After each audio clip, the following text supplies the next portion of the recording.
Today at the Legacy Building, the Ernie Chambers History, Arts, Humanities Museum, we gathered to discuss future steps on making sure that others are getting vaccinated as well as masking up and continuing to follow guidelines for COVID-19 as we head into the new year.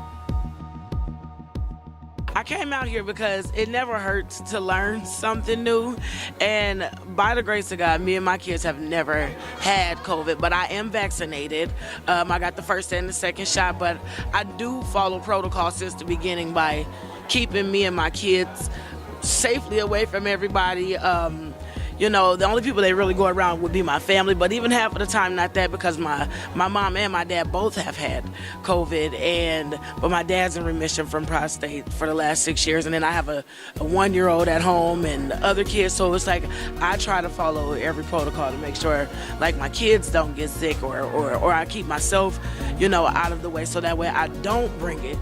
No, I just hope that everybody takes it a little bit more seriously. We're still in a pandemic. It hasn't ceased. And as Dr. Brown had discussed about, the COVID doesn't care about, it has its mission and it has its job. And its job is to kill you. So without the vaccination and the medications to help us, it'll be really sad to know that a lot of people will die. Why do you believe people should get vaccinated for COVID and also get flu shots? First of all, flu and COVID are different. You can have one without the other. You could have both or neither. Anytime science and medicine, the ones who practice, say this is something that will protect you against these viruses, I get the vaccinations. As I said, I get a flu shot, the COVID shots, and I got all of the pneumonia shots that I needed. So if you can protect yourself, prevention is better than cure. I believe in the flu shot. I get it every year because of asthmatic and health conditions. It's worth it. And people should get vaccinated. It's by personal choice because I'm not, there's not enough evidence out there long term for me. But I've had COVID twice and I mask up wherever I go. I'm over the road truck driver, so I mask up and sanitize now more than I ever did. I was not a mask person, but now I wear masks everywhere. It's my second skin. So it's important to get masks for the elderly, and it's really bad on the elderly because someone older would get it. It's so horrible. There was 8 colds today. I was in the hospital for a week. And I was doing that first time, so it was really hard. So yeah, it's something you need to do. You need to get vaccinated for you. I think that for the safety and the protection of their lives, their loved ones, their friends, we don't want them to leave here. We want to keep them, for as long as we can. And realizing that you need to get your shot, your vaccination, so that you can save others in your family that are older, that have underlying conditions and things of that nature, and your friends. I mean, it would be terrible to say that my grandma passed because I came home with COVID and passed it on to her. How would you feel?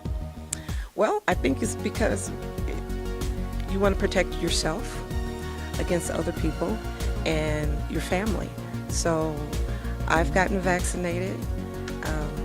My boys that live in the house with me have gotten vaccinated because, I want to remain healthy, and I don't want to,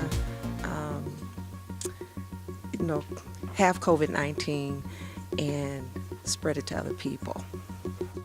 Well, people should get vaccinated for COVID and get a flu shot because both the flu virus and the COVID-19 virus is still out here in the population.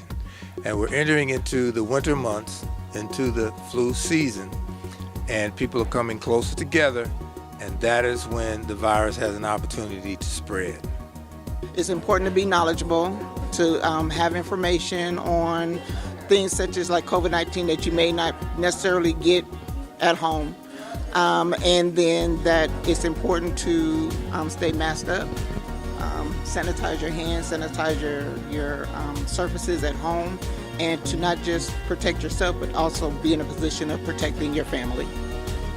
Why is it important that we still talk about masks, guidelines, vaccines, etc. right now? To prevent COVID. It's so easy transferable from person to person by breath. I'm a COVID long hauler.